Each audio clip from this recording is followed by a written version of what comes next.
2025년 11월 전주지방법원 항소심 재판부는 절도 혐의로 기소된 40대 보안업체 직원에게 무죄를 선고했습니다. 이날 항소심 재판을 맡은 김도영 부장판사는 각박한데 이렇게까지 해야 하나라고 발언할 정도로 초코파이 400원, 카스타드 650원, 도합 1,050원에 해당하는 물품을 절도한 혐의로 1심에서 벌금 5만 원을 선고받은 것에 대한 항소심 재판이 이루어진 것입니다. 아마 여러분들도 뉴스를 통해서 이 사건을 들어보셨거나 접해보셨을 겁니다. 물론 적은 금액이라고 해서 절도죄가 성립되는지 안 되는지 여부를 따지는 것은 정확하게 따져야 합니다. 뭐 금액이 적다고 해서 그냥 대충 넘어갈 수 있는 일은 아니죠. 금액의 차이가 많든 적든 정확하고 공정하게 재판은 이루어져야 합니다. 그런데 많은 사람이 이 재판에 관심을 기울인 것은 금액의 적고 많음을 떠나서 국민의 법 감정에 반한다고 생각하기 때문이었습니다. 사람들은 사회적인 통념에 맞게 법의 판결이 이루어지길 바랍니다. 고작 1,050원 정도의 물품을 훔쳤는데 그걸로 인하여 너무 과한 판결이 내려진 것이 아니었나 1심에서 그런 것에 대한 그 법감정이 있었던 거죠. 사람들은 그런 법감정이 있기 때문에 유전무죄, 무전유죄라는 말도 나오고 그런 말이 나올 정도로 일부 부유층이 그들의 범죄에 비하여 가벼운 형량을 받을 때 사람들은 분노하기도 합니다. 사람들은 법에 대하여 기대하는 것이 있습니다. 법이 정확하고 공정해야 되지만 그래도 측은지심에 기대하길 바라고 그리고 권선징악의 요구가 이루어지기를 바랍니다. 물론 이런 법감정이 너무 앞서서 법이 잘못 적용되는 그런 문제도 발생할 수는 있습니다. 그러나 사람들은 그럼에도 불구하고 그래도 누구나 똑같이 법 앞에서 적용되어지길 원하는 것이죠. 법 앞에 평등이라고 하는 그 국민의 기본권이 재산이 많든 적든 사회 고위층이든 사회 약자든 누구나 똑같이 권리가 보장되기를 바라는 것입니다. 우리가 이것을 바란다는 건 현실 사회가 그것이 제대로 이루어지지 않다는 것을 반증하는 것이기도 할 겁니다. 만약에 이런 것들이 잘 보장이 된다면 그래서 누구라도 법 앞에 섰을 때 공정하게 판결을 받을 수 있다라면 이런 것을 바라는 마음은 없겠죠. 만일 여러분들이 길을 걷고 있는데 누군가가 다가와서 이유 없이 주먹을 휘두른다면 여러분들은 어떻게 하실 건가요? 2006년 사법시험 면접관이 이 질문을 했을 때 한 수험생은 맞받아치겠다. 법은 멀리 있고 주먹은 가까이에 있다 라고 대답했다고 합니다. 이 수험생은 그의 시험에서 자질 부족 등의 이유로 물론 탈락했습니다. 그러나 많은 사람이 이 수험생처럼 법보다는 보복이, 맞대응이 빠르다고 생각합니다. 법으로 해결하면 너무 오래 걸리고 너무나 힘든 과정을 거쳐야 되니까 차라리 그냥 내 주먹 한 방으로 되갚겠다, 보복하겠다라고 생각하는 거죠. 그리고 실제로 이런 실력 행사를 하는 사람들도 있습니다. 그리고 그렇게 실력 행사를 할 때면 그 사람들은 흔히 하는 말로 눈에는 눈, 이에는 이라는 말을 하곤 합니다. 이 눈에는 눈, 이에는 이라고 하는 이 말은 오늘 우리가 읽은 본문에도 등장을 하는데요.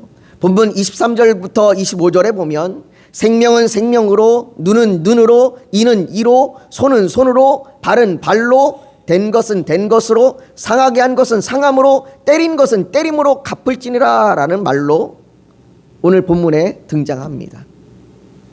그렇다면 하나님께서는 이같이 정하신 것이 이 앞에서 우리가 왔던 수험생의 말처럼 법보다 보복이 빠르니 보복하여 당한 대로 갚으라, 그렇게 말씀하시는 것일까요?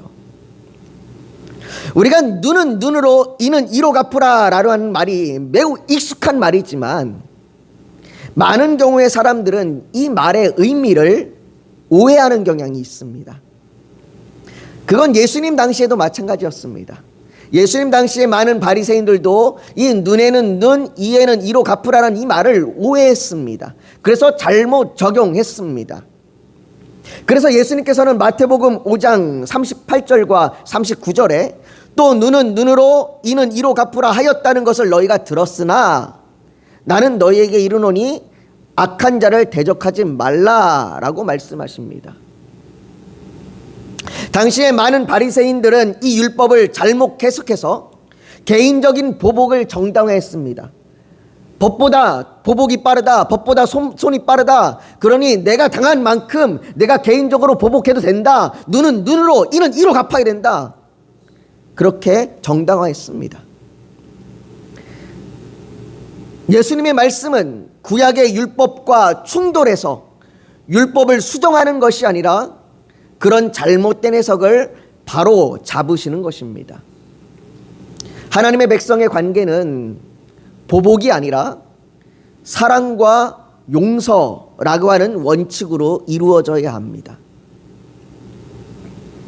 그렇게 예수님께서는 도리어 나는 너희에게 이르노니 너희 원수를 사랑하며 너희를 박해하는 자를 위하여 기도하라 라고 말씀하십니다. 이는 이로 갚으라, 눈은 눈으로 갚으라, 그래서 보복해라 라고 얘기하는 것이 아니라 예수님은 너희가 원수까지도 사랑하라, 원수를 위하여 기도하라, 그들을 용서하라 라고 말씀하십니다. 그렇다면 하나님께서 눈은 눈으로 이는 이로 갚으라 라고 말씀하시는 이 율법을 왜 하나님의 백성에게 하나님은 주신 걸까요? 그것을 알기 위해서는 이 율법의 문구만이 아닌 단지 우리가 익숙한 눈은 눈으로 이는 이로 라고 하는 이 말만 우리가 볼 것이 아니라 이 말이 등장하게 되는 전체적인 내용을 살펴봐야 합니다. 하나님께서는 이스라엘 백성들에게 십계명을 주시고 그 십계명이 다양한 삶의 환경 가운데서 적용될 수 있도록 구체적인 법규를 정해 주셨습니다. 특별히 오늘 우리가 읽은 본문이 십계명의 6번째 계명인 살인하지 말라라는 계명을 중심으로 해서 죽음이나 상해로 이어지는 물리적인 폭력에 대하여 이야기합니다. 하나님께서 살인하지 말라라고 얘기했지만 살인에는 다양한 형태가 있지 않습니까? 그 다양한 형태 가운데 그 살인하지 말라라는 그 말씀을 어떻게 구체적으로 적용할 수 있는지, 그리고 단지 죽이지만 않으면 되는 건지, 그거에 대하여 하나님께서 아주 구체적으로 얘기하고 계시는 거죠. 하나님께서 이렇게 말씀하시는 것은 십계명을 주시기 전에 대원칙이었던 창세기 9장 6절에 다른 사람의 피를 흘리면 그 사람의 피를 흘릴 것이니 이는 하나님이 자기의 형상대로 사람을 지으셨습니다. 이 원칙, 하나님의 형상으로 지음받은 사람, 그 사람의 생명을 중요하게 여기시며 그 사람의 생명, 하나님의 형상으로 지음받은 사람의 생명이 해를 받을 때에 그것이 죄고 그 죄악에 대한 하나님의 공의가 이루어져야 함을 하나님은 이미 율법을 주시기 전에 하나님의 백성들에게 말씀해 주셨습니다. 그래서 누구는, 어떤 분들은 이것을 도덕 원칙이라고 얘기합니다. 이런 도덕적인 원칙, 도덕적인 마음을 사람에게 말씀해 주신 거죠. 심어 주신 겁니다. 우리는 이 창세기의 구절을 통해서 하나님께서 자기 형상으로 지으신 사람의 생명을 보호하시는 분명한 목적을 볼 수 있습니다. 하나님께서는 사람의 생명을 하나님의 형상이기 때문에 보호하십니다. 그러나 또 한편 우리가 분명하게 하나님의 공의를 보아야 합니다. 하나님은 하나님의 형상을 상해하거나 다치게 하거나 살인하게 되면 그거에 따른 공의, 그거에 따른 형벌을 말씀하십니다. 오늘 본문 12절에서도 하나님께서는 사람을 쳐 죽인 자는 반드시 죽일 것이나 라고 살인에 따른 하나님의 공의는 사형이라고 말합니다. 오늘날에는 이 기독교 안에서도 이 사형에 대하여 많은 이야기들이 있습니다. 많은 논의들이 있습니다. 사형제도에 대하여 찬성하는 사람들도 있고 반대하는 사람들도 있습니다. 이것이 기독교 안에서 같이 기독교 윤리 안에서 동시에 이루어지고 있는 이야기입니다. 사형제도를 반대하는 사람들의 입장은 예수님께서 사랑과 용서를 말씀하셨으니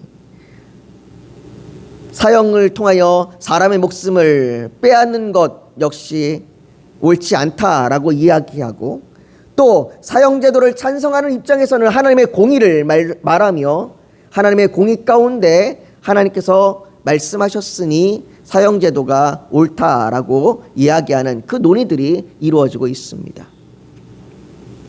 그러나 예수님의 사랑과 하나님의 공의는 별개의 것이 아닙니다.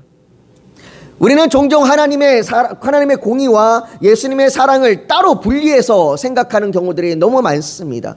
그래서 심지어는 구약에서는 하나님의 공의를 이야기하고 신약에서는 예수님의 사랑을 이야기한다라고 그렇게 보기도 합니다. 그러나 이 두 개의 것은 별개가 아닙니다.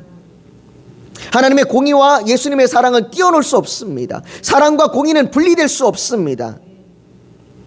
하나님의 공의는 하나님의 사랑으로 이루어집니다. 하나님의 공의가 이루어질 때에 하나님의 사랑이 없는 것이 아닙니다. 그 공의는 하나님의 사랑 가운데 이루어지는 공의입니다. 물론 사람의 죄악됨은 하나님께서 주신 권위로의 바른 통치가 아닌 잘못된 판단과 잘못된 집행이 이루어질 수 있습니다. 그래서 정말로 사형 받지 말아야 될 사람이 사형을 받거나 또는 자신의 이익을 위하여 사형을 하는 그런 독재자의 모습들도 등장하는 거죠. 그렇기 때문에 사형제도를 우리가 다룰 때는 신중하게 다루어야 하며, 또 국가가 바른 통치가 이루어질 수 있도록 우리는 주의를 기울여야 합니다. 그럼에도 우리는 그 모든 것 또한 사형제도를 통하여 사형이 이루어진다라면 그 모든 것 또한 하나님의 섭리 안에 있음을 믿어야 합니다. 사람의 목숨이 죽고 사는 것은 하나님의 주권 안에 달려 있습니다. 하나님의 섭리 안에 없는 것은 없습니다. 하나님께서 살인하지 말라라고 말씀하시면서 그 죄에 따른 형벌로 사형을 말씀하시는 것은 그 죄에는 그 마땅한 처벌이 있다는 것을 말씀하시는 겁니다. 그렇기에 모든 살인의 사형의 처벌이 이루어지는 것은 아닙니다. 오늘 보면 13절에도 만일 사람이 고의적으로 한 것이 아니라 나 하나님이 사람을 그의 손에 넘긴 것이면 내가 그를 위하여 한 곳을 정하리니 그 사람이 그리로 도망할 것이며 라고 고의적인 살인과 과실치사, 즉 내가 과실로 인하여 내가 원치 않은 이유로 인하여 살인이 벌어지는 그 일들을, 죽음이 당한 그 일을 구분하여서 하나님이 그 죄를 다루고 있습니다. 하나님께서는 단순히 결과만 보시는 분이 아닙니다. 여러분들, 우리는 사람은 결과를 보잖아요. 사람은 뭐 동기가 어쨌든 결과가 죽었느냐 안 죽었느냐 이 결과를 따지지만 하나님은 단순히 결과만을 보시지 않고 그 행위에 고의성이 있었느냐 없었느냐라는 이 마음의 동기를 보시는 겁니다. 그래서 사형에 해당하는 죄가 고의적으로 사람을 죽인 것 이외에도 부모를 치는 자, 사람을 납치한 자, 부모를 저주한 자까지 포함되는 겁니다. 부모를 치는 자나 부모를 저주한 것은 실질적인 결과가 살인에 이르지 않았습니다. 사람을 죽이지 않았습니다. 그럼에도 불구하고 하나님이 이것이 사형에 해당하는 죄다라고 말씀하시는 것은 그 마음의 동기가 매우 악하기 때문입니다. 그 마음의 동기가 살인할 정도로 악한 동기를 가지고 있기 때문에 이 모든 것이 하나님의 형상을 파괴하고자 하는 의도를 통해서 나타나는 것이기에 하나님이 그 행위를 악하다라고 얘기하시고 그 행위 역시 사형에 이르는 죄다라고 말씀하시는 겁니다. 그리고 이것은 종에게도 마찬가지입니다. 종이라고 해서 신분이 다르다고 해서 하나님이 다른 죄를, 다른 형벌을 적용하지 않으십니다. 오늘 본문 20절부터 21절에 보면 사람이 매로 그 남종이나 여종을 쳐서 당장에 죽으면 반드시 형벌을 받으려니와 종이 죽어도, 주인이 종을 때려서 죽여도 역시 사형에 해당한다라고 얘기하십니다. 그러나 그가 하루 이틀을 연명하면 형벌을 면하리니 그가 죽지 아니하고 살아있다면 형벌을 면하니 그는 상전의 재산임이라 라고 말합니다. 당장에 죽은 것은 죽이고자 하는 의도를 가지고 때렸기 때문에 그렇다고 보는 겁니다. 내가 죽일 의도를 가지고 때려서 그 기필코 그 자리에서 죽게 만든 겁니다. 그러나 하루 이틀을 연명한다는 것은 죽이고자 하는 의도가 없었다고 말하는 겁니다. 이처럼 종이든 종이 아니든 하나님께서 그 죄에 따른 형벌을 동일하게 적용하고 계시는 겁니다. 그리고 그 모든 것에 하나님의 중심에는 마음의 동기를 보고 계시는 겁니다. 왜 하나님이 이렇게 마음의 동기를 중요하게 여기실까요? 하나님께서 율법을 주시는 건요, 오늘날의 형법이나 민법과 같이 단순히 사회 조직, 그 사회 시스템을 유지하기 위한 수단이 아닙니다. 하나님께서 율법을 주시는 것은 구원받은 하나님의 백성이 죄에 순종하는 것이 아니라 하나님께 순종하며 살아가는 법을 말씀해 주시는 겁니다. 내게 나타난 결과가 어떠느냐가 중요한 것이 아니라 내 마음이 하나님께 순종하고 있느냐, 그걸 말씀하시는 거예요. 그렇기 때문에 누가복음 6장 45절에 선한 사람은 마음에 쌓은 선에서 선을 내고 악한 자는 그 쌓은 악에서 악을 내나니 이는 마음에 가득한 것을 입으로 말함이라 라는 이 말씀과 같이 그 마음에 쌓은 것에서 나타나는 행동에 따른 책임을 하나님께서 물으시는 겁니다. 네 마음에 악한 것으로 사람을 죽였느냐? 네 마음에 악한 것으로 부모를 저주했느냐? 네 마음에 악한 것으로 남에게 상해를 주었느냐? 그 악한 결과에는, 악한 마음에는 악한 결과가 따르고 그 악한 결과에는 그 결과에 맞는 책임이 따르는 겁니다. 죄에는 형벌 혹은 결과, 책임이 따릅니다. 그것이 하나님의 공의입니다. 폭력으로 상해를 입히면 배상과 회복을 도와야 하며, 이것은 태어나지 않은 임신한 여인의 태아에까지도 하나님이 관심을 기울이며 적용하셨습니다. 하나님은요, 여인의 뱃속에 있는 태어나지 않은 그 아이, 그 가장 연약한 태아도 돌보시고 보호하시는 하나님의 마음을 우리에게 보여주십니다. 태아는요, 작은 사고에도 유산을 하거나 다칠 수 있습니다. 그래서 오늘 본문 23절부터 25절에 보면 그러나 다른 해가 있으면 갑되 생명은 생명으로, 눈은 눈으로, 이는 이로, 손은 손으로, 발은 발로, 된 것은 된 것으로, 상하게 한 것은 상함으로, 때린 것은 때림으로 갚을지니라 라고 말씀하십니다. 여러분, 이것은 단순히 문자적으로 보복하라는 것이 아니에요.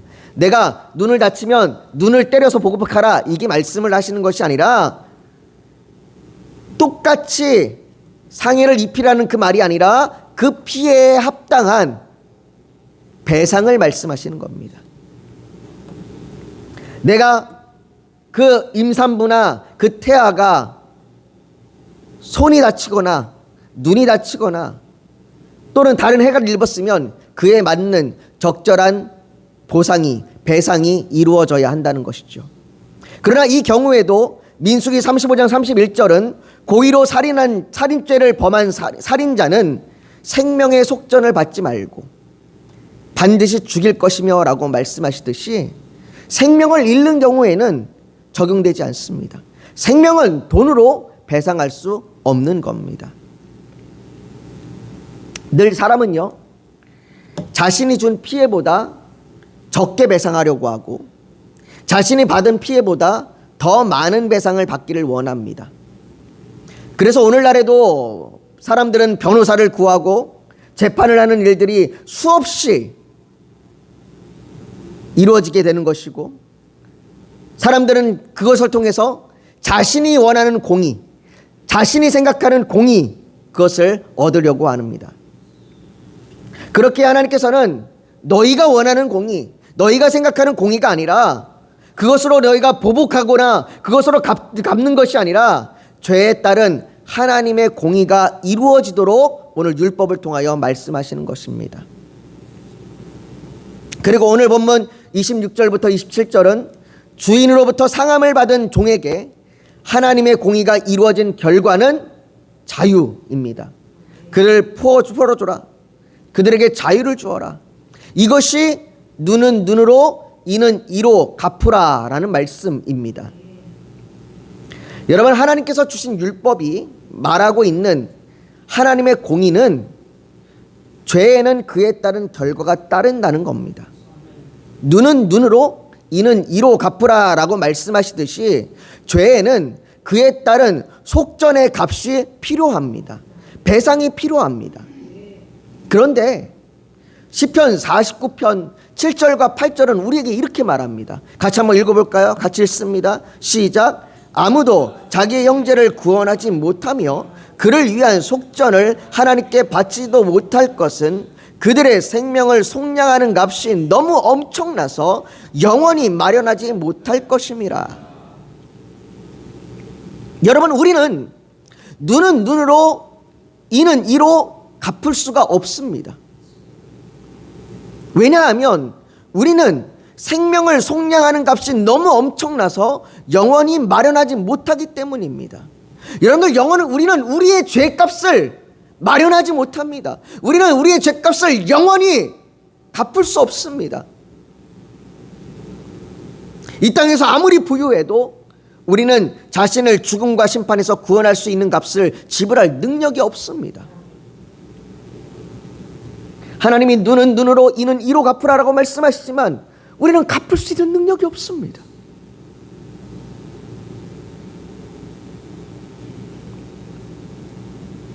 그러나 바울은 고린도전서 6장 19절과 20절에 너희는 너희 자신의 것이 아니라 값으로 산 것이 되었으니 그런즉 너희 몸으로 하나님께 영광을 돌리라 라고 말합니다. 우리는 지불할 능력이 없는데 우리를 대신하여 예수 그리스도께서 우리를 값주고 사셨습니다. 그렇게 예수님께서는 십자가 위에서 지불 완료, 내가 다 지불했다, 이 지불 완료라고 하는 말을 의미하는 다 이루었다라고 말씀하시는 것입니다. 여러분, 우리는 감히 속량할 수 없는 값을 지불하신 예수님을 가룟 유다가 얼마에 팔았는지 아십니까? 은 30세겔입니다. 그런데 왜 하필이면 대제사장이 은 30세겔을 주었을까요? 출애굽기 21장 32절에 보면, 여러분들이 오늘 본 그 본문에서 조금만 더 내려가면 32절에 보면, 소가 만일 남종이나 여종을 받으면 소 임자가 은 30세겔을 그의 상전에게 줄 것이요 소는 돌로 쳐서 죽일지니라 라고, 이 은 30세겔이 무슨 값이냐면 종의 값입니다. 종의 몸값이에요. 다시 말해 대제사장들이 지금 가룟 유다에게 은 30세겔을 준 건 예수님을 조롱하듯이 예수님을 종처럼, 아니 종보다도 그 못한 그런 존재로 치부해버린 겁니다. 그런데 아이러니하게도요, 하나님께서는요, 그 종의 몸값을 받고 넘긴 그 예수 그리스도를 뭐라고 말씀하시냐면, 오히려 자기를 비워 종의 형체를 가지사 사람들과 같이 되셨고 사람의 모양으로 나타나 자기를 낮추시고 죽기까지 복종하셨으니 곧 십자가에 죽으심이라 라고, 그들의 조롱을 뒤집어서 친히 종이 되심을 오히려 나타내십니다. 너희가 종의 몸값을 지불했는데 그 종의 몸값을 지불한 만큼 오히려 예수는 종으로 나타내시고 그 낮은 종의 자리에서 온전한 순종으로 그 누구도 지불하지 못하는 생명의 값을 다 지불하셨습니다. 그로 말미암아 죄의 종으로 사망함을 받은 우리가 하나님의 공의가 나타남으로 눈은 눈으로 이는 이로 갚으라라는 가장 적절한 배상인 죄로부터의 자유함, 즉 구속을 얻은 것입니다. 죄의 종이 상함을 얻고 그 상함 가운데 가장 눈은 눈으로 이는 이로 적절한 배상이 이루어지는 것은 자유함입니다. 주님이 우리를 향하여 그렇게 죄의 값을 지불하시고 다 눈은 눈으로 이는 이로 갚으시고 우리에게 자유함을 주시는 것이지요. 사랑하는 성도 여러분, 눈은 눈으로 이는 이로, 이 말은 복수의 구호가 아닙니다. 이것은 하나님께서 폭력을 멈추시게 하기 위해 세우신 공의의 울타리이며 인간이 스스로 심판자의 자리에 앉지 못하게 하시는 하나님의 장치입니다. 그러나 이 율법 앞에 서면 우리는 깨닫습니다. 우리는 남에게 준 상처를 정확히 갚을 수 있는 의로운 자가 아니라 오히려 하나님 앞에서 갚을 수 없는 빚진 자들입니다.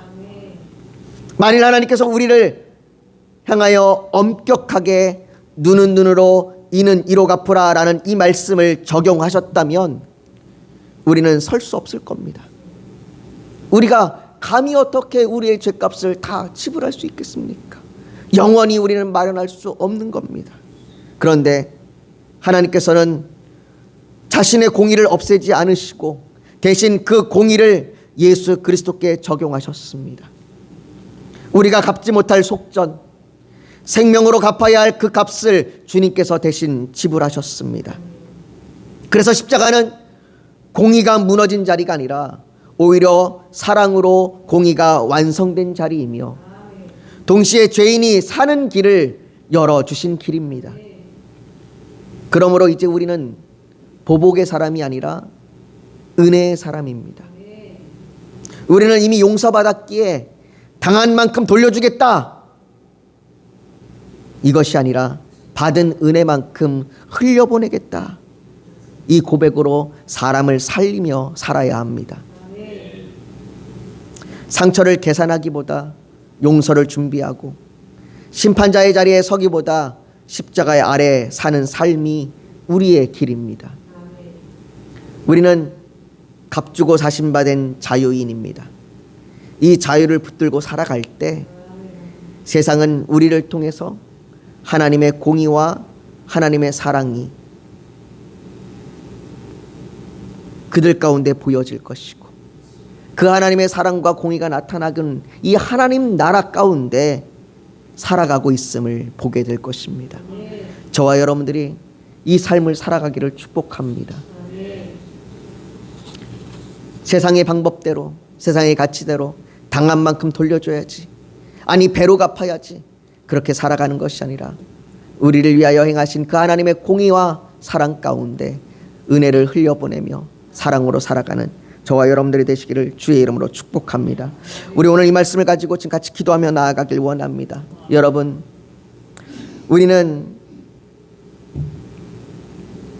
눈은 눈으로 이는 이로 갚으라는 그 말씀 앞에 섰을 때에 우리가 우리의 생명을 위하여 그것을 다 갚을 수 없는 존재임을 알게 합니다. 우리는 우리의 죄의 형벌의 책임을 다하지 못합니다. 그러나 하나님께서 친히 사랑과 공의를 예수 그리스도를 통하여 나타내셔서 우리를 향하여 그 모든 값을 갚아주셨습니다. 하나님께서 친히 눈은 눈으로 이는 이로 갚아주셨습니다. 그러니 그 은혜에 감사함으로 우리가 주께 우리를 내어드리며 하나님, 내가 이제는 보복이 아니라 이제는 용서로, 이제는 내가 사랑으로 은혜를 흘려버리며 살기를 결단합니다. 우리 이렇게 같이 하나님 앞에 고백하며 결단하며 나아가기를 원합니다. 같이 기도하겠습니다. 여러분 잠시 고개 숙여 더 묵상하기를 원합니다. 오늘 하나님 앞에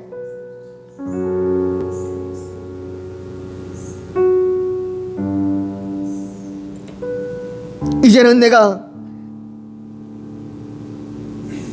보복하는 사람이 아니라 은혜의 사람으로 나를 향하여 내 모든 값을 지불해 주시는 그 은혜만큼 사람들에게 흘려보내며 살아가는 그 진정한 자유인, 진정한 그리스도인으로 살기를 결단하는 그 결단이 있다면 가슴에 손을 얹어 하나님 앞에 표현하시길 원합니다. 또 오늘 예배를 드리러 나오면서 기도의 제목 소원이 있어서 주님께 맡기기를 원하신다면 손을 포기에 얹기를 원합니다. 육신이 연약하면 연약한 곳에 믿음으로 손을 얹으십시오. 오늘 하나님께서 성령으로 우리 사이를 운행하시며 우리를 만지시고 치료하여 주실 줄 믿습니다. 거룩하신 아버지 하나님, 하나님의 공의 앞에 우리는 설 수 없습니다. 눈은 눈으로 이는 이로 갚으라는 그 죄에 따른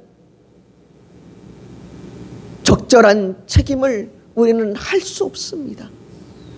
우리가 우리의 생명의 속전을 갚기에는 우리에는 영원히 갚을 능력이 없습니다. 그러나 하나님께서 친히 눈은 눈으로 이는 이로 갚으셨습니다. 우리를 위한 생명의 속전을 예수 그리스도를 통하여 십자가에서 집을 완료하셨습니다. 그 놀라운 은혜에 우리가 감사하며 주님, 내가 자유인으로 이제는 은혜를 흘려보내는 자로 살아가길 원합니다. 내가 사랑하며 용서하며 살아가는 자가 되기를 결단합니다.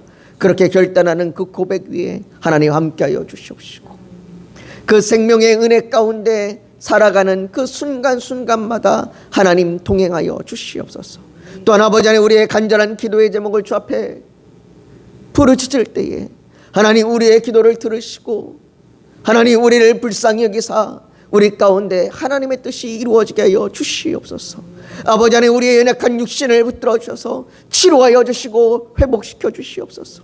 우리의 고통 가운데 우리를 건져 주시고 우리의 아버지의 불안과 염려 가운데 우리를 담대하게 하여 주시옵소서. 하나님, 하나님의 치유의 손길이 병상에 누워있는 한 사람 한 사람 가운데 지금 임하여 하나님의 치유의 역사가 나타날 줄 믿습니다. 그 놀라운 은혜가 이 자리에 또 병상에 있는 자들에게 임하게 하여 주시옵소서. 모든 것 주 앞에 올려드리며 예수님의 이름으로 기도하옵나이다. 아멘.